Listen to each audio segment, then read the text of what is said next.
तो बुलेटिन में आज बात उन बादलों की करेंगे जिनका इंतजार उत्तर भारत बेसब्री से कर रहा है। करीब 8 राज्य हीटवेव की चपेट में नजर आ रहे हैं, तो उधर दक्षिण भारत में जमकर बारिश हो रही है। तो आपके शहर में कब तक पहुंच रहे हैं बादल, इसकी तस्वीरें और इसकी डिटेल्स थोड़ी देर में आपके पास। शुभ समाचार में बात उस पंचायत की भी होगी जो 28 मई से ओटीटी प्लेटफॉर्म पर सजने जा रही है। तो इस बार पंचायत के सचिव जी का क्या है प्लान, और इस बार फुलेरा गांव की कहानी किस दिलचस्प मोड़ पर पहुंचने वाली है, खुद सीरीज की स्टारकास्ट की जुबानी जानेंगे। जी हाँ, देखिए बुलेटिन में बात जो है बागपत के छोटे से गांव की उस बेटी की हम करने जा रहे हैं जो दिल्ली यूपीएससी की तैयारी करने आई थी लेकिन बन गई जानी मानी फैशन डिजाइनर। तो क्या है कैंस में जलवा बिखेर कर आई नैन्सी त्यागी की सक्सेस स्टोरी, खुद उन्हीं की जुबानी आज आपको सुनाएंगे।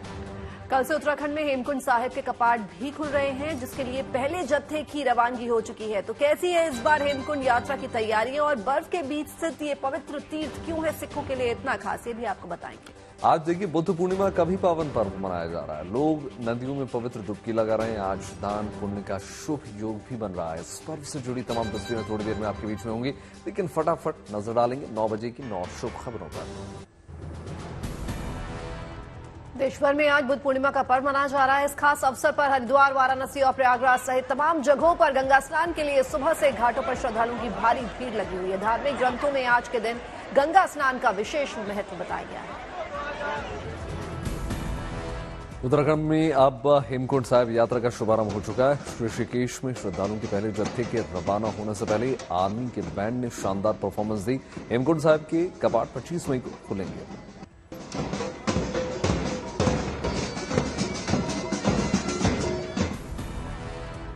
तमिलनाडु के थूथुकुडी में वैकासी विशाखा उत्सव धूमधाम से मनाया गया। इस मौके पर बड़ी संख्या में श्रद्धालु पवित्र स्नान और पूजा पाठ के लिए उमड़े नजर आए।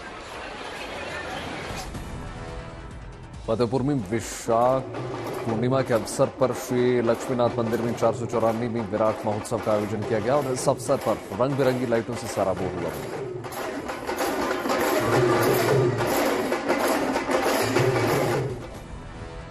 तमिलनाडु के सलेम में 47वें समर फेस्टिवल का आयोजन किया गया। इस मौके पर वहां फूलों की शानदार प्रदर्शनी लगाई गई। उज्जैन में आम लोगों के साथ साथ देवी देवताओं को भी गर्मी से बचाने के लिए खास इंतजाम किए गए हैं। इस सिलसिले में यहां के इस्कॉन मंदिर में 3 एयर कंडीशन लगाए गए। एमपी के सीएम मोहन यादव ने बिहार के बोधगया में महाबोधि मंदिर में दर्शन पूजन किए। इस दौरान उनके साथ उनके परिवार के लोग भी मौजूद रहे। राजकोट में किसान दुनिया में सबसे महंगे प्याज की खेती कर रहा है और इसकी कीमत 2.5 से 3 लाख रुपए किलो।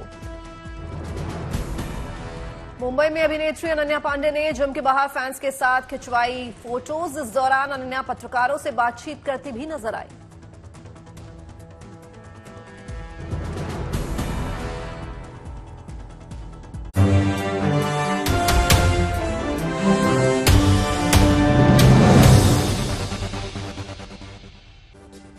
तो देखिए उत्तर भारत में आज सभी के ज़हन में सवाल यह है कि आखिर गर्मी का प्रकोप कब तक थमेगा। हाल ये है कि उत्तर भारत के 8 राज्यों में पारा 43 डिग्री के ऊपर बना हुआ है लगातार। राजस्थान के कई इलाकों में तापमान 48 डिग्री के पार जा चुका है और गुजरात में भी पारा जो है 45 के पार जा चुका है। इसी गर्मी की वजह से शाहरुख खान भी डिहाइड्रेशन के शिकार हुए और उन्हें अस्पताल में भर्ती कराया गया। ऐसे में अब सभी को इंतजार राहत की फुहारों का है, लेकिन उत्तर भारत से बादल अभी दूर हैं। हालांकि दिल्ली में सुबह शाम हवाओं ने चढ़ते पारे को जरा थामा जरूर है, लेकिन अगले कुछ दिनों में प्रचंड गर्मी की संभावनाएं जताई जा रही हैं। तो एक तरफ उत्तर भारत में गर्मी का रेड अलर्ट है, तो दूसरी ओर दक्षिण के कई राज्यों में बादल आउट ऑफ कंट्रोल हो गए हैं। केरल में जमकर बारिश हो रही है। तमिलनाडु के कई शहर बारिश से तरबतर हैं। हालांकि ये मानसून से पहले की बारिश है। केरल में आज भी कई जिलों में बारिश का रेड अलर्ट जारी किया गया है। ये 6 तस्वीरें आपकी टीवी स्क्रीन पर। एक तरफ उत्तर भारत बादलों के इंतजार में है, तो वहीं दक्षिण के राज्य भारी बारिश की चपेट में है। तो देख सकते हैं किस तरह से कई जगह पर जो है धूप का प्रकोप आप देख सकते हैं कि उत्तर भारत के इलाकों में इतनी ज्यादा गर्मी है कि लोग डिहाइड्रेशन का शिकार हो रहे हैं। तो वहीं दक्षिण की तरफ अगर हम जाएं तो बारिश से जो है वो सराबोर है।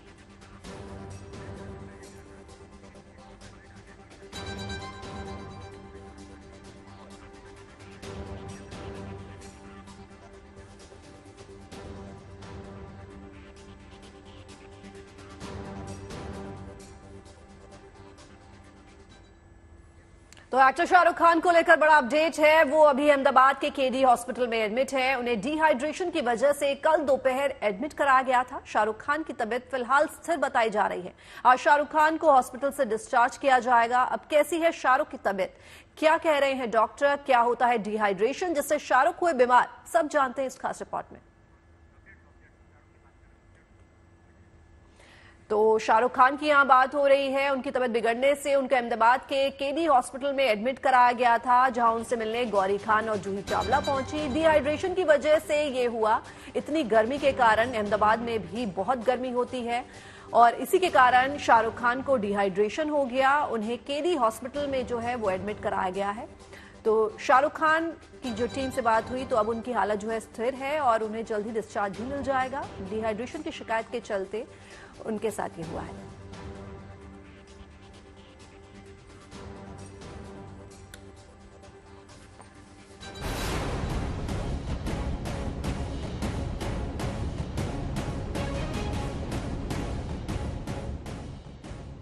अहमदाबाद का यही वो केडी अस्पताल है जहां बॉलीवुड के किंग शाहरुख खान अपना इलाज करवा रहे हैं। अस्पताल में भर्ती शाहरुख को देखने के लिए उनकी पत्नी गौरी खान पहुंची। जूही चावला भी अपने पति के साथ अस्पताल पहुंची और शाहरुख का हालचाल लिया। आपको बता दें कि पूरे गुजरात और महाराष्ट्र में भीषण गर्मी पड़ रही है। गुजरात के लिए मौसम विभाग ने 5 दिनों का रेड अलर्ट भी जारी किया है। शाहरुख आईपीएल के मुकाबले के लिए कोलकाता में थे। 21 मई को अहमदाबाद के नरेंद्र मोदी स्टेडियम में कोलकाता नाइट राइडर्स और सनराइजर्स हैदराबाद के बीच आईपीएल 2024 का क्वालिफायर खेला गया। इसमें केकेआर ने बाजी मारी और फाइनल में जगह भी बनाई। इसी मैच के लिए शाहरुख अहमदाबाद में आए थे। मैच खत्म होने के बाद टीम के साथ शाहरुख होटल पहुंचे, लेकिन देर रात अचानक शाहरुख की तबीयत बिगड़ी और वो डिहाइड्रेशन का शिकार हो गए, जिसके बाद शाहरुख को अस्पताल में भर्ती कराया गया। फिलहाल उनकी तबीयत स्थिर है और डॉक्टरों ने उन्हें आराम की सलाह दी है। गर्मी ज्यादा होने से शाहरुख डिहाइड्रेशन की वजह से बीमार हुए। ऐसे में आपको बताते हैं कि आखिर डिहाइड्रेशन क्या होता है और इससे बचने के तरीके क्या हैं। डॉक्टरों के मुताबिक कम पानी पीना डिहाइड्रेशन की बड़ी वजह होता है। कई बार शरीर में इलेक्ट्रोलाइट्स का लेवल बिगड़ने पर भी ये समस्या हो सकती है। डायबिटीज या फिर डायरिया होने पर भी डिहाइड्रेशन की समस्या परेशान कर सकती है। एक्सपर्ट्स के मुताबिक डिहाइड्रेशन से बचने के लिए तरल पदार्थों की मात्रा को बढ़ाना चाहिए, पानी ज्यादा पीना चाहिए। ऐसे में उन सब्जियों और फलों का सेवन करना फायदेमंद होता है जिनमें पानी की मात्रा ज्यादा होती है। डिहाइड्रेशन से बचने के लिए धूप या गर्मी में रहने की बजाय ठंडे तापमान में रहना चाहिए। फिलहाल सबकी नजर शाहरुख पर टिकी है। फैंस को उम्मीद है कि डिहाइड्रेशन के शिकार शाहरुख खान जल्द ही ठीक होकर अस्पताल से बाहर आ जाएंगे। अहमदाबाद से ब्रजेश दोषी के साथ bureau report, good news today. तो देखिए, अब बात यह है कि जूही चावला ने किंग खान की सेहत को लेकर जानकारी दी है। जूही ने यह बताया कि शाहरुख खान मंगलवार रात से अच्छा महसूस नहीं कर रहे थे, मगर अब अस्पताल में उनका इलाज लगातार किया जा रहा है और वो पहले से बेहतर महसूस कर रहे हैं। जूही चावला ने शाहरुख खान के जल्द ठीक होने की दुआ भी की। साथ ही साथ उन्होंने बताया कि वो आईपीएल फाइनल्स में स्टेडियम से अपनी टीम को सपोर्ट करेंगे। इससे पहले स्टेडियम में आईपीएल मैच देखने के दौरान शाहरुख खान को हीट स्ट्रोक आया था और इसी के बाद उन्हें अस्पताल में भर्ती करवा दिया गया, जहां इलाज के बाद उनकी सेहत में काफी सुधार हो गया। तो देखिए, इलाज लगातार जारी है और आपको बता दें कि शाहरुख खान जो है डिहाइड्रेशन के शिकार हो गए और आपको भी हम लगातार रोज इस प्रकार की खबर भी दिखा रहे हैं और नसीहत भी दे रहे हैं कि गर्मियों का सितम है और लू लग जाती है, ऐसे में हाइड्रेटेड रहें। तो उत्तर के राज्यों में गर्मी जिंदगी के लिए चुनौती बन गई है, लेकिन लोग अपनी अपनी तरह से गर्मी से मुकाबला कर रहे हैं। लोग खुद को बचा ही रहे हैं और गर्मी से भगवान को भी बचाने के जो इंतजाम है भगवान भी कर रहे हैं। चलिए आपको दिखाते हैं जलती चुभती गर्मी के बीच कैसे जिंदगी की जिंदा दिली।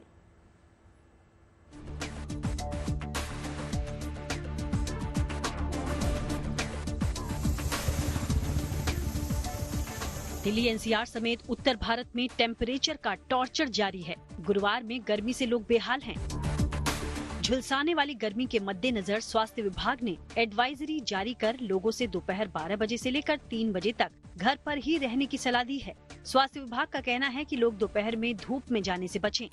यदि आपको जाना भी पड़ता है या काम भी करना पड़ता है तो मुंह को या सर को या टोपी को ढकें, चाहे छाते से ढकें। जो खास करके बहुत ज़रूरी है, पतले और फुल बाजू के कपड़े पहनना। यूजुअली लोग गर्मी में सोचते हैं कि मैं कम कपड़े पहनूं तो मुझे गर्मी कम लगेगी। नहीं, आपका हीट स्ट्रोक होने के चांसेस या हीट एक्सपोजर के चांसेस ज़्यादा बढ़ जाते हैं। तो आपको अपने आप को ना केवल पतले हवादार कपड़ों में, पूरे बाजू के कपड़ों में पहन के रखना है, साथ में आपको अपने आप को हाइड्रेट रखना है। उसके लिए बार बार पानी पिएं पर्टिकुलरली, और रसेदार फलों का सेवन करें। गुजरात की बात तो यहाँ गर्मी का सितम लगातार बढ़ता जा रहा है और लू की स्थिति बनी हुई है। वडोदरा में तो तापमान 44 के पार पहुँच चुका है। शहर में हीट स्ट्रोक और हार्ट अटैक के मामले बढ़ रहे हैं, जिससे अस्पतालों में मरीजों की भीड़ हो रही है। प्रशासन ने लोगों से अपील की है कि ज्यादा जरूरी होने पर ही तेज धूप में घर से बाहर निकलें। मौसम विभाग ने लोगों को हीट वेव से सावधान रहने के लिए कहा है। अगले आने वाले 5 दिनों की हम बात करें तो पूरे गुजरात में मुख्य तौर पे मौसम ड्राई बना रहेगा। साथ ही साथ अगर हम बात करें अलर्ट्स की, तो अगले 5 दिनों के लिए जो मेजर कंसर्न है वो हीट वेव को लेके हम दे रहे हैं। अगले 5 दिनों के लिए नॉर्थ गुजरात में मुख्य तौर पे जो है अगले 5 दिनों के लिए हीट वेव कंटिन्यू करेंगे। एंड सौराष्ट्र कच्छ में बात करें तो अगले 3 दिनों के लिए जो है कई जगहों पे जो है हीट वेव होने की प्रोबेबिलिटी है। उधर राजस्थान के रेगिस्तान में आसमान से आग बरस रही है। बाड़मेर में पारा 48 डिग्री के पार पहुंच चुका है। बॉर्डर के गांवों की बात करें तो यहां तापमान 50 डिग्री तक पहुंच चुका है। लोगों को राहत देने के लिए प्रशासन सड़कों पर पानी का छिड़काव कर रहा है। वहीं गर्मी से राजस्थान के चूरू का भी हाल बेहाल है। दोपहर में यहाँ सड़कें सूनी हो जाती हैं और बाजारों में सन्नाटा पसरा रहता है। मौसम विभाग के मुताबिक फिलहाल राहत की उम्मीद नहीं है और आने वाले कुछ दिनों में सूरज के तेवर और तीखे होंगे। मध्य प्रदेश के उज्जैन की बात करें तो यहाँ भी पारा लगातार चढ़ रहा है। खास बात यह है कि इस धार्मिक नगरी में भक्त और भगवान दोनों को गर्मी से बचाने के लिए विशेष इंतजाम किए गए हैं। इस्कॉन टेम्पल में भगवान कृष्ण, राधा, बलराम समेत सभी देवी देवताओं को गर्मी से बचाने के लिए चंदन का लेप किया जा रहा है। परंपरा के मुताबिक अक्षय तृतीया से 21 दिनों तक भगवान को चंदन का लेप लगाकर शीतलता प्रदान की जाती है। इसके साथ ही गर्भगृह में 3 AC भी लगाए गए हैं। सांदीपनी आश्रम में भगवान कृष्ण, बलराम, सुदामा और गुरु सांदीपनी को दही, छाछ, श्रीखंड, तरबूज, आम और अन्य पेय पदार्थों का भोग लगाया जा रहा है। उधर उत्तराखंड के जंगलों में जानवरों के लिए जलकुंड बनाए गए हैं ताकि गर्मी में वो अपनी प्यास बुझा सकें। ऊधम सिंह नगर में ऐसे ही एक जलकुंड में बाघों का कुनबा पानी पीते देखा जा सकता है। यहाँ पानी पीने के लिए 5 बाघों का कुनबा आया, जिन्हें कैमरे में कैद किया गया। वन विभाग की टीम जलकुंडों पर नजर रखती है। जैसे ही इसमें पानी कम होता है वो इसे भर देती है। गुरुग्राम से नीरज कुमार वशिष्ठ, वडोदरा से दिग्विजय पाठक, बाड़मेर से दिनेश बोहरा, ऊधम सिंह नगर से रमेश चंद्रा, उज्जैन से संदीप कुलश्रेष्ठ के साथ bureau report, good news today. और हर रीजन में, हर राज्य में आग बरस रही हो ऐसा भी नहीं है। एक तरफ सूरज आग बरसा रही है तो वहीं कई जगहों से राहत वाली तस्वीरें भी और सुकून वाली एक तस्वीरें देखने को मिल रही हैं। कोलकाता में बारिश से लोगों ने चैन की सांस ली। वहीं मौसम विभाग के मुताबिक अगर हम देखें तो जल्द ही मुंबई के लोगों का बारिश का इंतजार जो है खत्म होने वाला है। यानी मुंबई में जल्द ही बारिश का सीन बनने वाला है।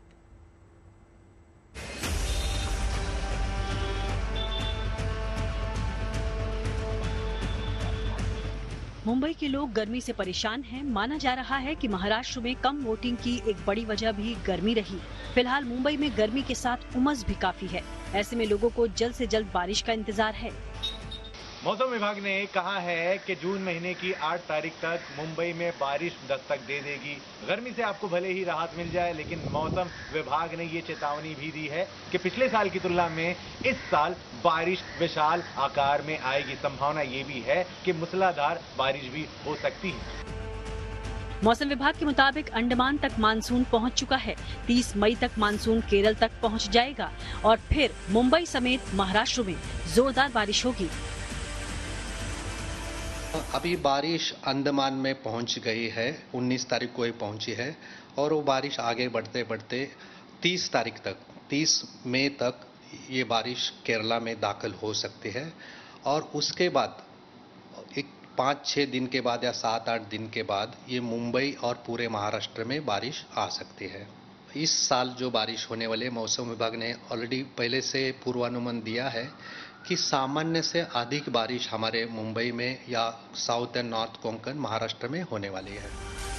एक और मुंबई के लोग जहां बारिश का इंतजार कर रहे हैं, वहीं महाराष्ट्र के वाशिम में बादल जमकर बरसे। बारिश से मौसम का मिजाज बदला और लोगों को गर्मी से राहत मिली। कोलकाता के लोगों के लिए भी बादल की बूंदें राहत की सौगात लेकर आई। कई इलाकों में झमाझम बारिश से मौसम सुहाना हो गया, जिससे गर्मी से परेशान लोगों ने चैन की सांस ली। गर्मी से राहत मिली है कोलकाता को, क्योंकि इस वक्त जो है भारी बारिश होने वाली है अगले 2-3 दिन, और साथ में बहुत ही जल्द एक जो है साइक्लोनिक स्टॉर्म की एक अलर्ट है आईएमडी की तरफ से, और वो साइक्लोनिक स्टॉर्म कुछ ही दिनों में हिट करने वाली है बे ऑफ बंगाल को। और साथ में जो है कि साउथ बंगाल के जितने भी डिस्ट्रिक्ट्स हैं, साथ में कोलकाता में ये जो साइक्लोनिक स्टॉर्म है, ये साइक्लोनिक स्टॉर्म हिट करेगी, ऐसी खबर आ रही है आईएमडी की तरफ से। कैमरा में और चलिए अब आपको ऋषिकेश एम्स अस्पताल का एक वीडियो दिखाते हैं, जिसमें पुलिस वाले कार लेकर मरीजों के बीच इमरजेंसी वार्ड में घुस गए। अब ये वीडियो तेजी से सोशल मीडिया पर वायरल हो गया।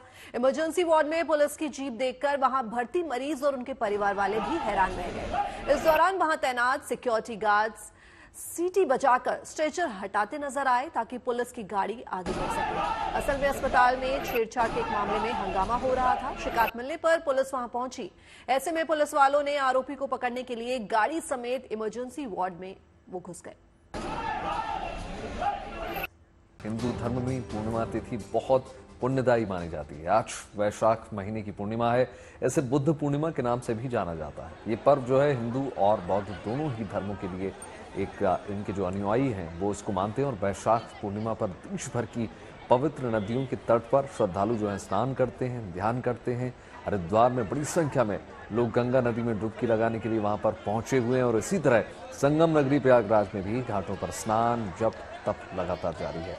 वहीं देखिए बड़ी संख्या में महिलाएं जो है इस पूजा के लिए बढ़ चढ़ कर आगे आ रही हैं। वाराणसी घाट पर भी इस खास पर्व को मनाया जा रहा है। सुबह से ही भक्तों की भीड़ स्नान के लिए पहुंची हुई है और स्नान और दान के बाद भक्तों ने मंदिर में पूजा अर्चना की। शास्त्रों में वर्णन है कि वैशाख पूर्णिमा तिथि पर भगवान बुद्ध को ज्ञान की प्राप्ति हुई और परिनिर्वाण प्राप्त हुआ था।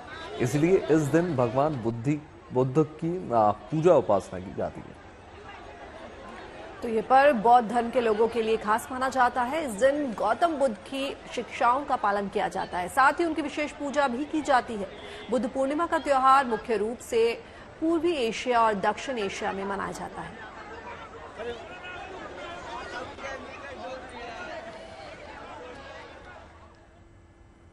पंचायत सीरीज तो आपको याद ही होगी। प्रधान जी, सचिव जी और ग्राम पंचायत के सहायक भी आपको खूब याद होंगे। सबके सब अब एक बार फिर लौट रहे हैं। 28 मई से पंचायत 3 OTT प्लेटफॉर्म पर दस्तक देने जा रही है।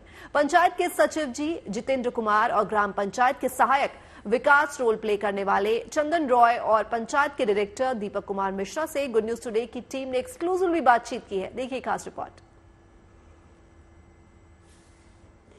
दौर आते हैं दौर जाते हैं, दौर आते हैं दौर जाते हैं, लेकिन कुछ कलाकार ऐसे होते हैं जो जब भी आते हैं अपनी अलग ही छाप छोड़ जाते हैं। यहाँ बात हो रही है पंचायत वेब सीरीज सीजन 3 की। उन कलाकारों से भी आपको मिलवाएंगे, लेकिन उनसे पहले आप जान लीजिए कि मेरा नाम है धर्मेंद्र दुबे और आपने शुरू कर दिया है देखना गुड न्यूज टुडे। बहुत स्वागत है, लेकिन सबसे पहले परिचय भी देते हैं। एक्टर जितेंद्र कुमार हमारे साथ हैं, चंदन जी हैं और साथ ही साथ डायरेक्टर दीपक मिश्रा साहब हैं। 2-2 साल लगा देते हैं आप, इतना बेसब्री से लोग इंतजार करते हैं। आपको पता तो होगा इन बातों का।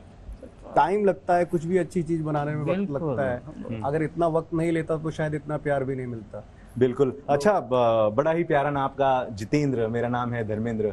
और स्कूल में कॉलेज में मुझे बहुत ज्यादा चिढ़ाते थे लोग, हेमा मालिनी कहाँ चली गई। तो आप भी ऐसा कभी झेले हैं कि श्रीदेवी कहाँ गई आपकी? नहीं थैंकफुली, क्योंकि मुझे जितेंद्र कोई बुलाता नहीं है, हर कोई मुझे जीतू बुलाता है बचपन से। तो कभी वो वाला जोक आया नहीं मुझे पर, कभी किसी ने मारा नहीं। लेकिन आप जब अभिषेक सर ऐसा कहा जाता है तो आप चिढ़ जाते थे, बड़ा अच्छा लगता था, क्या प्यारा बोलते, एक बार थोड़ा बोलिए ना अभिषेक सर। अभिषेक सर। अच्छा, लेकिन वाकई में आप दोनों की जो केमिस्ट्री है वो देखने लायक बनती है। सबसे पहले तो आपसे ही मैं शुरू करता हूँ, किस तरीके से, वैसे तो बहुत बार आपने जवाब दिया होगा, लेकिन अगर संक्षेप में देना चाहें तो कैसे आपका चयन हो गया इस सीरीज के लिए? आप कैसे आगे आपको किसने किया? तो ऐसा था कि पहले तो हमने ऑडिशन दिया और जो सर ने कैरेक्टर बाद में किया था उस कैरेक्टर के लिए हमने इलेक्ट्रिशियन कैरेक्टर के लिए ऑडिशन दिया था।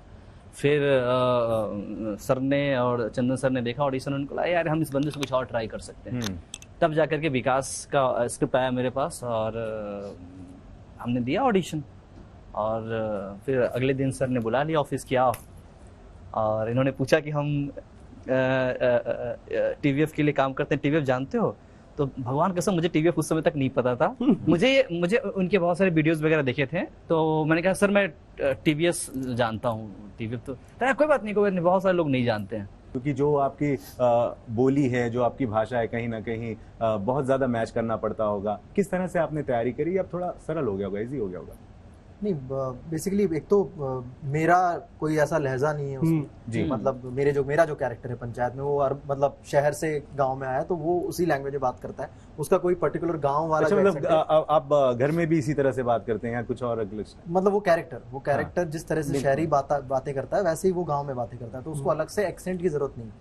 तो ऑफकोर्स वो नहीं है, लेकिन जिस तरीके की राइटिंग है इस शो की, वो वैसा है कि हाँ, मतलब तुम्हें ऑफकोर्स मतलब सीन में तुम्हें लगेगा कि हाँ बहुत कुछ मतलब कोई भी कैरेक्टर बहुत सारी चीजें कर नहीं रहा है, इट्स जस्ट मतलब छोटी छोटी बातें, और वो सीन खत्म भी हो जाता है। तो वो करना, चाहे तुमने 2 सीजन कर लिए हो, चाहे 4 सीजन कर लिए हो, वो वापस जाके उसी तरीके से वो सीन को परफॉर्म करना, इट्स ऑलवेज मतलब हमेशा एक टास्क है वो। अच्छा सर, ये पंचायत जो आपने टाइटल इतना बढ़िया है, मैं खुद उत्तर प्रदेश से हूँ और पंचायत जब भी मैं नाम सुनता हूँ थोड़ा सा डर भी लगता है, ऐसा लगता है कोई सीरियस मैटर पे गंभीर चर्चा होने वाली है, पर यहाँ तो हर बात पर हंसी आ रही है, हर बात पर कहीं ना कहीं कुछ ना कुछ निकल आ रहा है। कैसे आपकी जहन में आ गया कि भाई ये बहुत बढ़िया टाइटल रहेगा? पंचायत जी, हम एक ऑफिस ड्रामा बना रहे थे। शुरुआत में था कि एक कॉमेडी ऑफिस ड्रामा बनाएंगे, तो और वो ऑफिस हर जगह, हर गांव में उनका नाम यही होता है, ग्राम पंचायत XYZ गांव, है ना। तो panchayat is the most apt नाम, जिसके बारे में सब जानते हैं, एक वर्ड से बहुत क्लैरिटी के साथ क्लियर हो जाता है कि आर्ग्यूमेंट्स और डिबेट्स होंगे, है ना। और आर्ग्यूमेंट्स एंड डिबेट्स कितने छोटे मुद्दे पे होंगे, वो इस शो का एक USP टाइप का था, है ना। और वो इतने रियल होंगे, इतने इनोसेंट होंगे। मुझे लगता है पंचायत से ज्यादा फिटिंग नाम इस शो के लिए कुछ है ही नहीं। It's very small, it is to the point and it conveys exactly what we needed to. Vikas, हाँ जी, विकास नहीं, एक्चुअली विकास ना, विकास ऐसा कहते हैं। आप कुछ भी बोलो जिसमें कंफर्टेबल हो, बोल दो। क्या कहना चाहेंगे दर्शकों को अपनी तरफ से, अगर कुछ?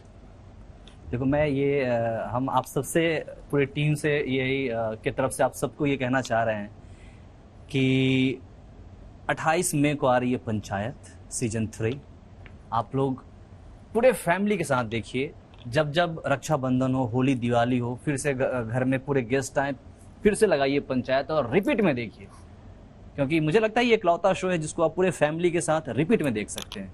और सीजन 1-2 को जिस तरह से प्यार दिया है, 3 को भी उसी तरह से देना। Thank you so much. Deepak sir, आप क्या कहना चाहेंगे? लगभग इसने सब कुछ कह दिया है। हाँ, सब कुछ बोल दिया है। तो बहुत मेहनत लगी है, वही बात मैं रिपीट करता हूँ, बहुत मेहनत लगी है। Cast, crew, writers, directors, producers, showcasers, Prime Video, सबने बहुत मेहनत की है। और वो मेहनत 27 मई रात के 12 बजे तक रहेगी। 28 मई को 6 बजे सुबह हमारी मेहनत का फल आ रहा है। आप वो खा के बताइए फल कैसा लगा।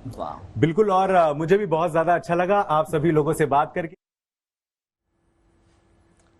तो साथ ही साथ आपको बताते हैं, फ्रांस में चल रहे कैंस फिल्म फेस्टिवल में भारतीय सितारे तो अपना जलवा बिखेर ही रहे हैं, बल्कि रेड कारपेट पर 2 ऐसे भारतीयों ने खूब शोहरत बटोरी जो पूरी तरीके से आम है, छोटे शहरों से बिलोंग करते हैं। पहला नाम है उर्मिमाला, जो कैन फिल्म फेस्टिवल महोत्सव में रेड कारपेट पर चलने वाली पहली भारतीय सौंदर्य प्रतियोगिता निर्देशक बन गई। और दूसरा नाम है जाना माना नाम नैन्सी त्यागी, जिन्होंने खुद का सिला हुआ गाउन पहनकर इतिहास रच दिया और वो लगातार सोशल मीडिया पर viral.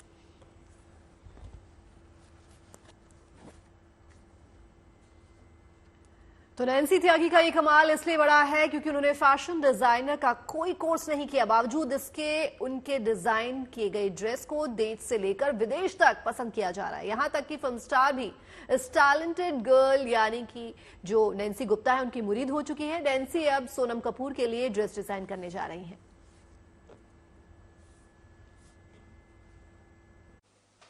Lights, camera, action, Nancy त्यागी। देखिए, अगर आपने कान फिल्म फेस्टिवल 2024 में नैन्सी त्यागी को मिस कर दिया तो यकीन मानिए दोस्तों, आपने बहुत कुछ मिस कर दिया, आपने कुछ नहीं देखा। Right now Nancy Tyagi sitting next to me. Nancy, कैसी हैं आप? मैं बहुत अच्छी हूँ, आप कैसे हो? मैं बहुत अच्छी हूँ और यकीन मानो मेरा कि पूरा देश इस वक्त एक ही सवाल पूछना चाहता है तुमसे, और वो ये कि ये कैसे किया नैन्सी ने, नैन्सी कान में कैसे पहुंच गई, नैन्सी की इंस्पिरेशन क्या रही और नैन्सी को ये आइडिया कहाँ से आया? नैन्सी को जब इतना सपोर्ट मिला ना लोगों को, तो फिर लगा अभी तो सब कुछ बनाना पड़ेगा। अभी कुछ आता हो या मत आता हो, अभी लोगों को अलग अलग लेवल की चीजें देखनी है।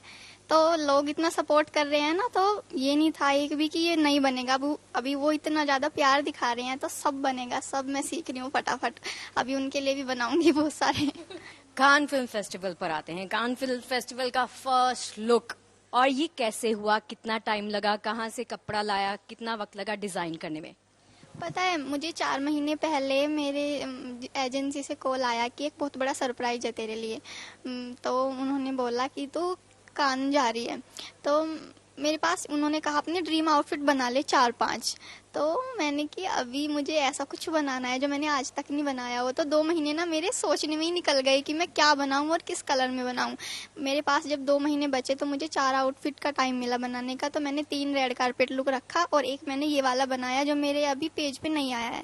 ये मेरा कान का 4th आउटफिट है और ये सस्टेनेबल फैब्रिक है, 100% ऑर्गेनिक कॉटन।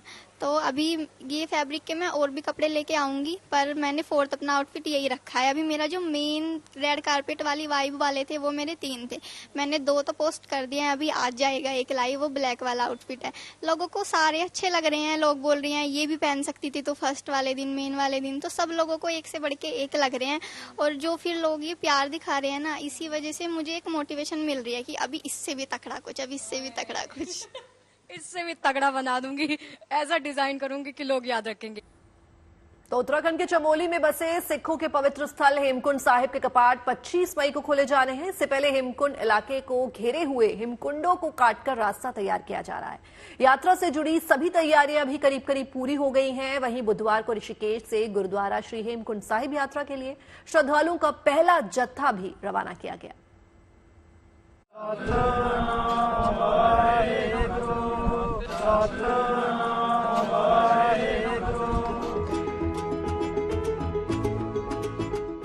उत्तराखंड में बर्फ से ढकी चोटियां और बीच में एक ऐसा पवित्र स्थल जहां बसता है सिखों की आस्था का संसार, श्री हेमकुंड साहिब गुरुद्वारा, जिसकी यात्रा 25 मई से आरंभ हो रही है।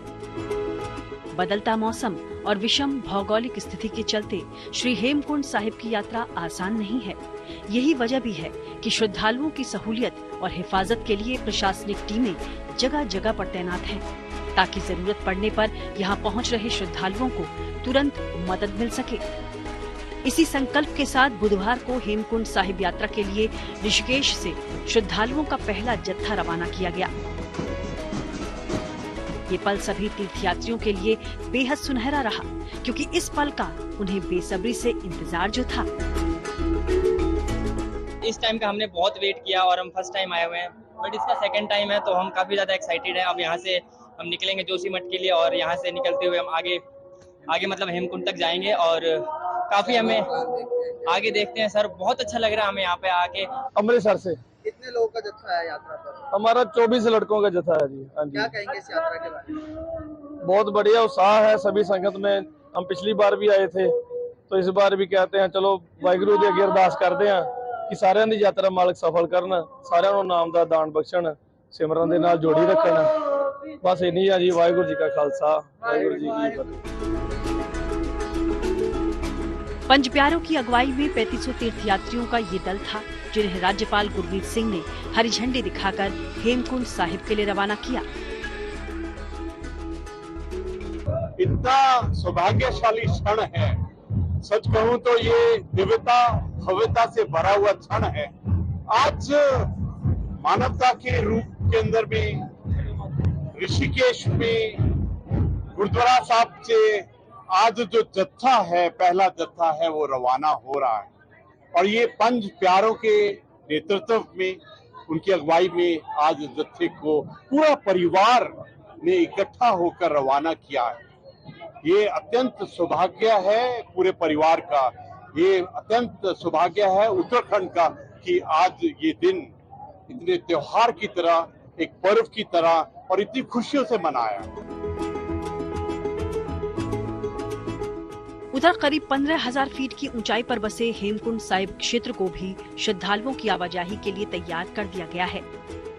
हालांकि हिमखंड काटकर रास्ते तैयार हैं, लेकिन अभी यहाँ बर्फीला माहौल है। जाहिर है यात्रा इतनी भी आसान नहीं है और क्योंकि हर साल हेमकुंड साहिब में देश से ही नहीं बल्कि विदेशों से भी सिख श्रद्धालु खासकर दर्शन के लिए पहुंचते हैं, ऐसे में उनकी सुरक्षा को ध्यान में रखते हुए स्थानीय प्रशासन और ट्रस्ट ने रोजाना 3500 श्रद्धालुओं को ही यहां आने की इजाजत दी है। साथ ही गुरुद्वारा साहिब के 50 मीटर के दायरे में रील्स और शॉर्ट वीडियो बनाने पर भी रोक है। फिलहाल तो सभी श्रद्धालुओं की यात्रा के पहले पड़ाव श्रीनगर से निकलकर गोविंद घाट, फिर 24 मई को गोविंद घाट से घाघरिया से रवानगी होगी। इसके बाद 25 मई को सुबह पंच प्यारों की अगुवाई में घाघरिया से हेमकुंड साहिब ये दल पहुंचेगा, जहां फिर परंपरा को निभाते हुए हेमकुंड साहिब के कपाट खोले जाएंगे और इसी के साथ शुभारंभ हो जाएगा हेमकुंड साहिब यात्रा का। ऋषिकेश से प्रमोद नौटियाल और चमोली से कमल नयन सिलोड़ी के साथ bureau report, good news today. समाचार में आज के लिए बस इतना ही, लेकिन आप अपना बहुत बहुत ख्याल रखिएगा। बिल्कुल, देश और दुनिया की तमाम पॉजिटिव खबरों के लिए यूं ही जुड़े रहिए गुड न्यूज टुडे के साथ। हमें दीजिए इजाजत, नमस्कार।